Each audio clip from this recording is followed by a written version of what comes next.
Canadian town of Huntsville, Ontario. Some kind of crazy huge lake on the right. I never know their names. And this is Highway 60.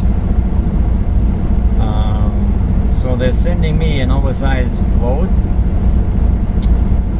through some, you know, 2-lane highway. Well, it's 4-lane now, but it's gonna be 2-lane, and I'm gonna go through some park. And my GPS just, I don't like what I see. It's the road is very windy, you know, and it's 228 kilometers to the truck stop where I want to end up today. And most of the distance I'll be driving on this stupid Highway 60. So that's roughly what, 120 plus 15, so like 135 miles. But instead of slightly over 2 hours, it's gonna take me probably at least 3 hours. And I've been driving on all this, you know, there's lots of hills here, right, in Northern Ontario. And I really get frustrated with the truck, you know, it just doesn't want to pull.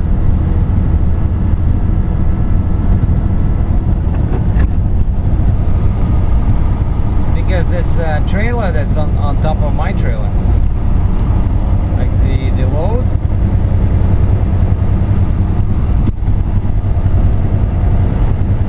it really sticks out, so it catches lots of wind, and it's all square, right, and it's wider than my truck.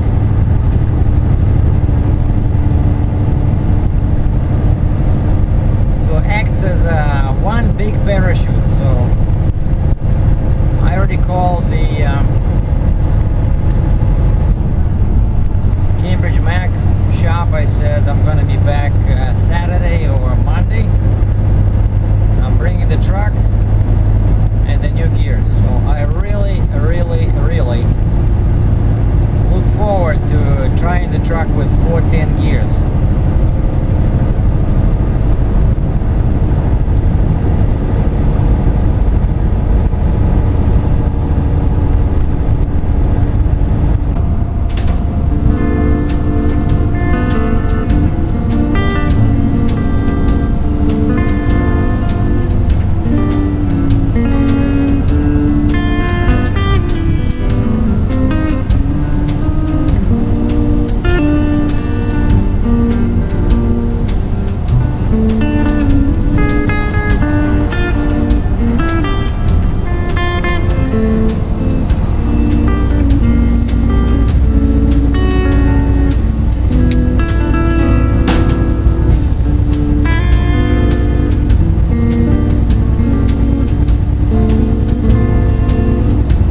Well, finally just saw this big forklift take off this trailer. I was so tired of this load. So that's when, you know, something that seems like a good idea at first turns out into a bad idea. Stuck over the weekend, so I thought I was making a whole bunch of money in 1 week. Now this whole trip with this trailer took almost, well, 1 week, right? Because of the Labor Day, and because I was so tall, I had to do so many detours. And I just looked at my mileage. Right now I'm sitting at the port, just finished unloading, so my mileage is 61299. And I was curious to see, like, what was my mileage in Omaha, Nebraska. St. Charles, Avoca.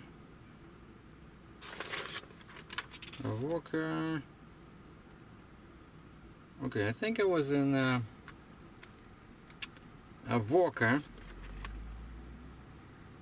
Yeah, okay, yeah, so I spent the night in Avoca, Iowa, and then I went to Omaha, Nebraska and loaded that big machine, and then I drove to this town 120 miles away.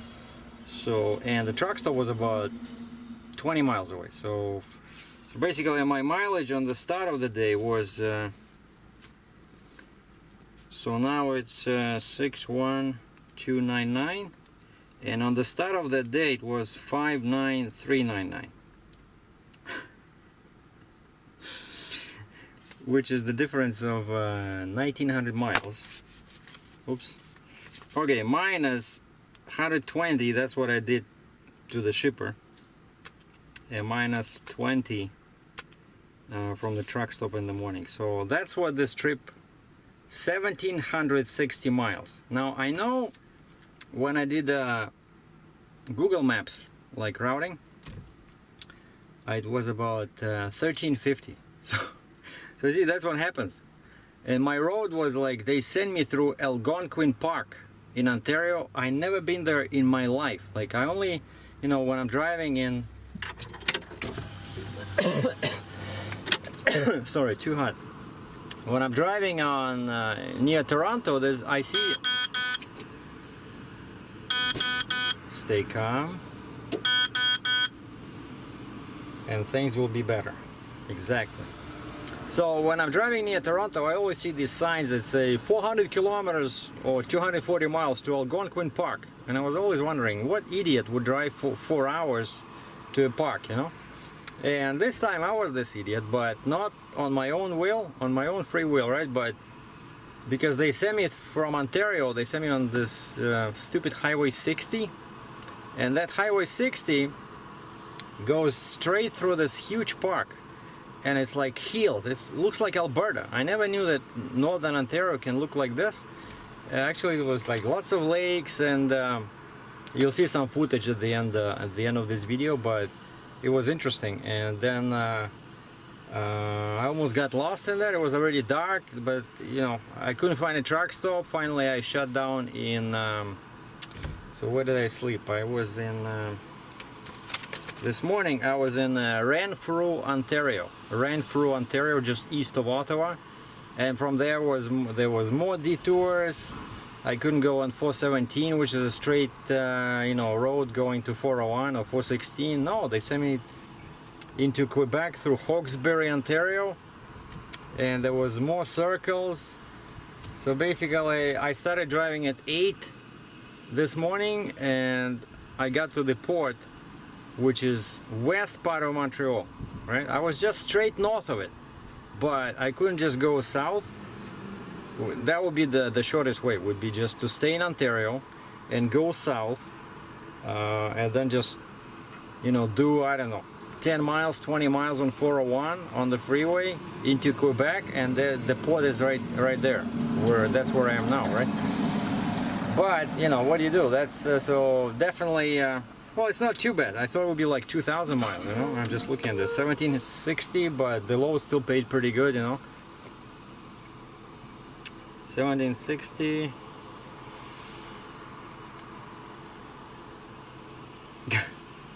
Well, slightly better than a step deck rate, you know.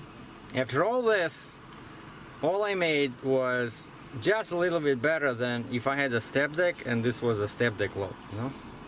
So I think next time I'm gonna insist on a load not more than 12 feet tall, because this one was 12.8, and just my trailer is, you know, it's 2 feet off the ground. So like someone was asking me in the comments, so some trailers, like usually the heavier, the more capacity your trailer has, the taller it is, right? Like mine is 55 tons, so it's designed to handle big weights. That's why there's lots of steel, so it's thicker, right? And it sits higher off the ground. So, but you can also get a trailer like this, 55 tons lower, but then it'll be like, you know, 80,000 bucks, 75,000 bucks, like a, you know, famous like brand. And I just didn't want to get that one because it's too much money. Or you can get a lower capacity trailer, like 35 ton trailer, like the same like mine. And normally these trailers are lower, not Kaufman. Kaufman is the same height for some reason, but most other trailers like Fontaine, for example, pretty popular, right? You can get 35 or 40 ton, and they can be as low as 18 inches off the ground, like the top of the deck. So mine is 24, so that's 6 inches. So if I had a, let's say, Fontaine 35 or 40 ton trailer, the top of this load will be 14 feet, which doesn't seem like a big of a, you know, deal, 14 versus 14.6, but trust me, it's a huge deal, because you're driving and there's a bridge. If you are even 1 inch taller than the bridge, guess what? Lots of trouble can happen, you know. And I got lucky that I only ran across one bridge in Michigan. Sorry, and I sent a message to my dispatcher, said, can you just send some kind of feedback to Michigan DOT, basically, you know, so they should update their database. And he replied saying that Michigan doesn't check the route. Basically, they give you the route that you ask for, you know, like you ask for. Basically, dispatchers use common sense which way they want to go. And so I thought they had some kind of a database, you know, with the low bridges, and no. So yeah, so now after this trip I know that I do need to get a truck specific GPS, because I thought I could rely on permits, but no. So I need to have another GPS. Maybe I'll keep this one, but I'll get something where, you know, you can program your height, your width, just to as a precaution, because you cannot even, you know, who do you trust if you cannot trust DOT? You know, they don't do their homework. Oh, and this in Montreal,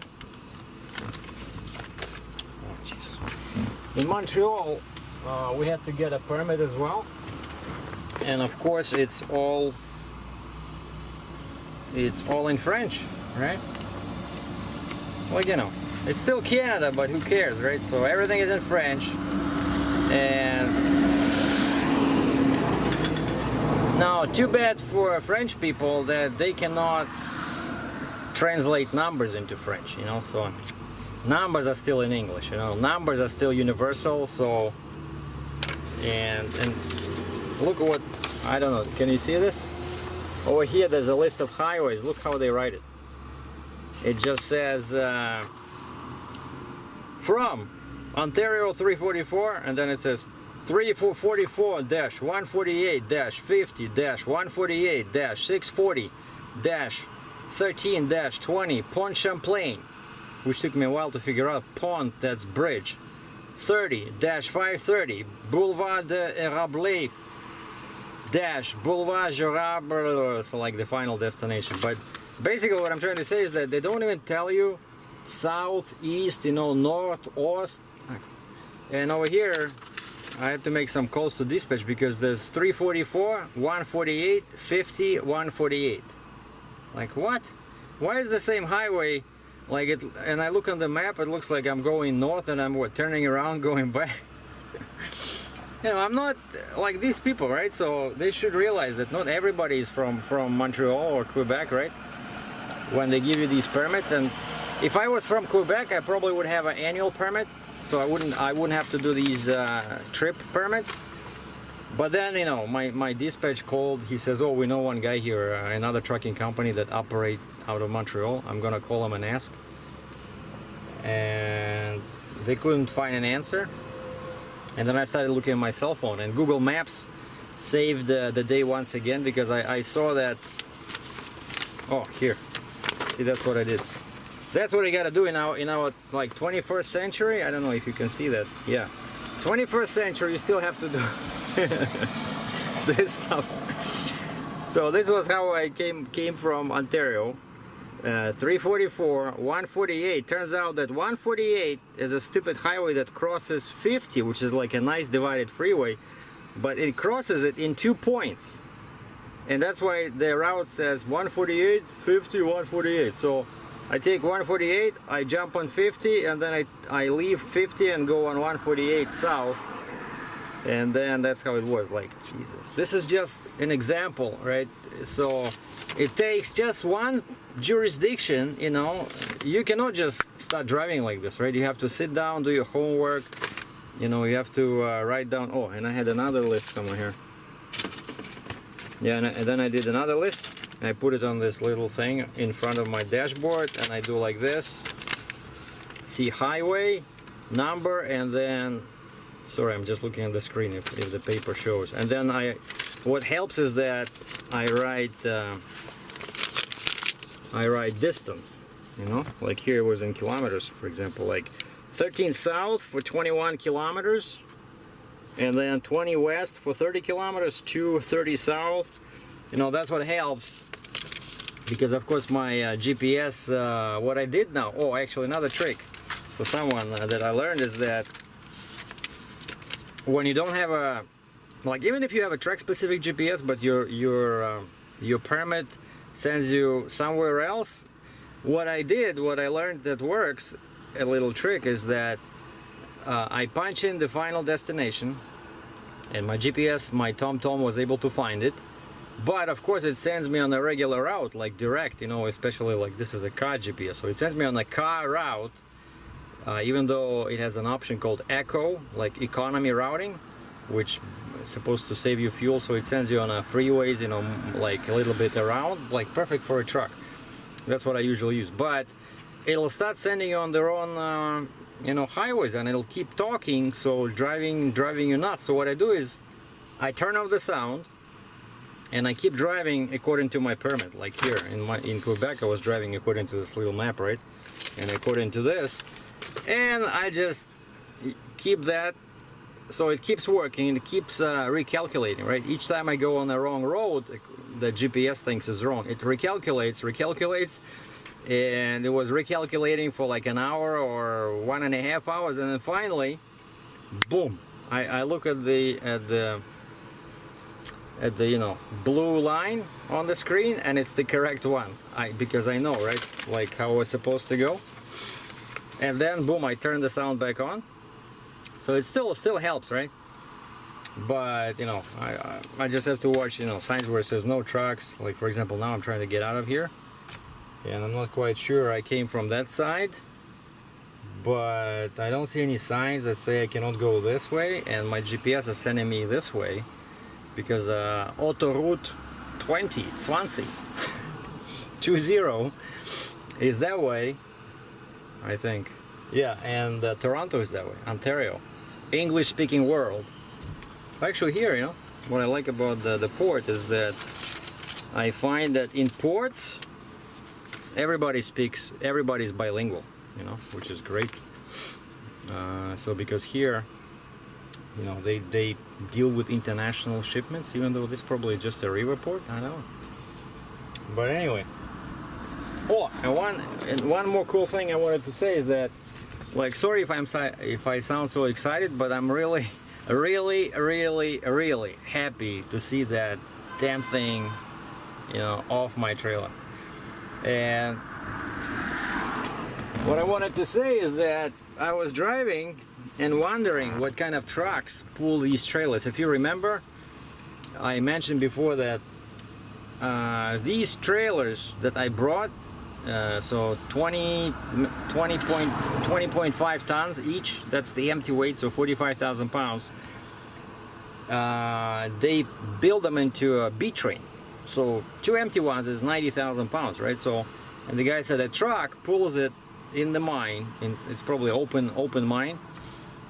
And I was just thinking, what kind of truck pulls a load where just empty trailers already weigh 90,000 pounds? And I was very curious. And guess what? I don't know, it was too far to see from the camera when they were unloading me, but I saw the truck, monster truck, hooked up to this trailer, and guess what? It's a regular brand, just, you know, more beefed up spec. It wasn't a Mack, it wasn't a Peterbilt, it wasn't a Kenworth, it wasn't a Freightliner, it was a Western Star. You know, one of those, but it looked like a Kenworth. At first I thought it was a Kenworth like they use in oil fields, like huge radiator, no sleeper, just basically day cab, but it had a tri-drive, so 3 axles, and it had some something was different about the 5th wheel. Oh yeah, the 5th wheel had a hydraulic cylinder under it. That's what I never saw something like that. Like, it looks like a regular truck, just, you know, longer because it's a tri-drive, but a cylinder under the 5th wheel, so he can, you know, go up and down, I guess, when depending how heavy his trailer is loaded. So basically everything is massive, designed for extremely heavy weight. Oh, and his tires, the tires on the truck were the same huge tires as on the trailer, like, I don't know, 12 watt, 24, whatever you saw in the previous video when I was loading. So very cool looking truck, you know. Of course it had air breathers on the outside, like, you know, just a classic truck. What?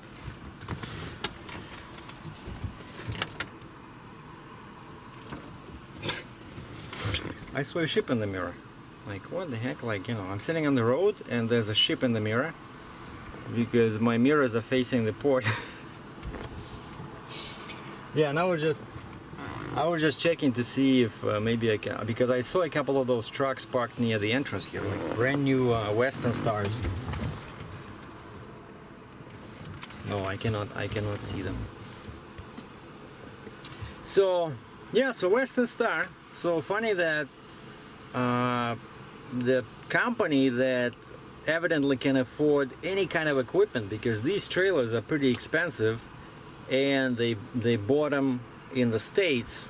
So that basically, like I mentioned before, because our dollar now is 1.3, so 1,000 US dollars is 1,300 Canadian. So whatever you buy in the States, if you're Canadian, basically you're screwed. You pay 30% more, you know. So what I'm saying is that, so these companies, it's iron mine, some kind of a iron mine somewhere on the island. That's where it's going, and they put it on the ship, it goes to the island. So they can afford any kind of equipment. So evidently money is not an object, and they decided to go with a Western Star truck. You know, interesting. I'm a bit offended it wasn't a Mack. No, yeah, my truck would not probably. Well, it would move 2 of those trailers, but empty. But loaded, I think something would break. But I think if it was a Titan, I think Titan. You know, how big is the motor in there?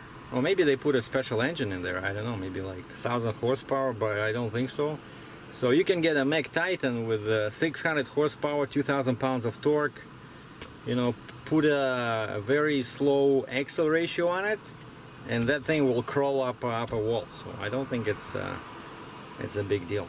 It's just you need, of course, at least you know, 550 horse, not like mine has 505, right? That 50 horsepower does make a difference. So anyway, so now for me it's empty deadhead, but I don't mind this.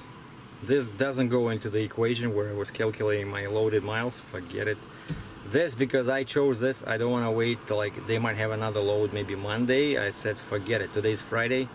I said shine, rain or shine, my truck is getting inside a Mac shop in Cambridge Monday morning, 7 o'clock.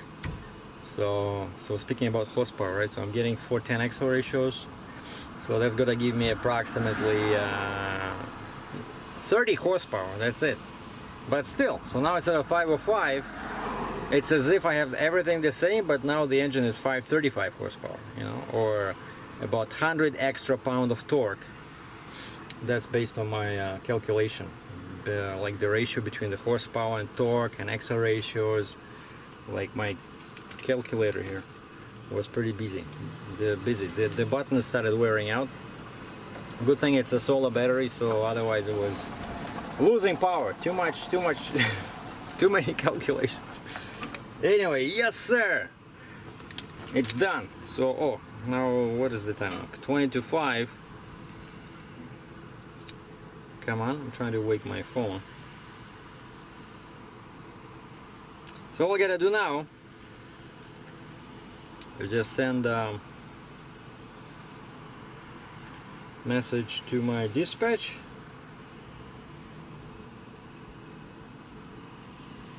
Load delivered.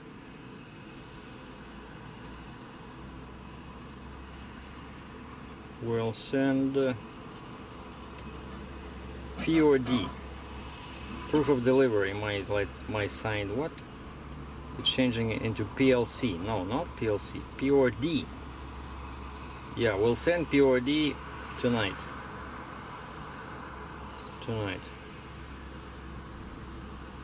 And then I wanted to send them another message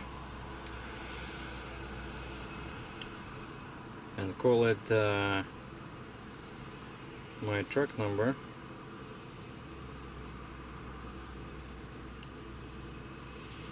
And call it damage report.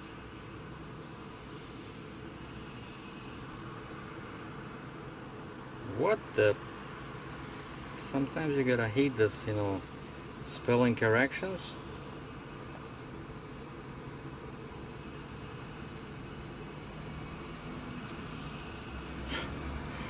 Okay, damage report.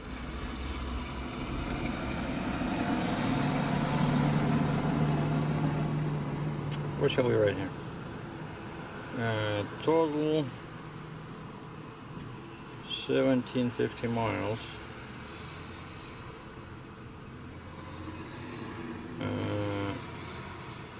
Knocked down bridges.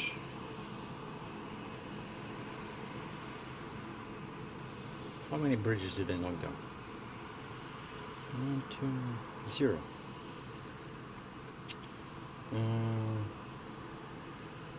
DOT fines.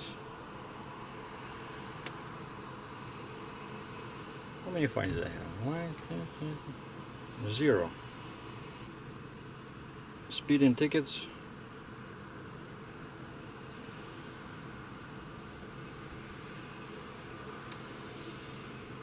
Zero. We'll try to improve the numbers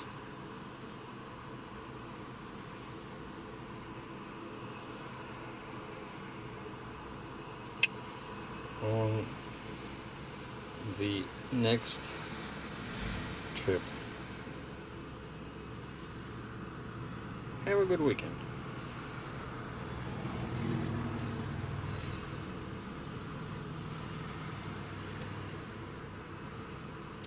That's it.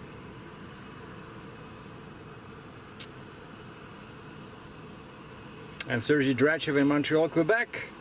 This is the end of a very long journey. Heading back home. Thanks for watching.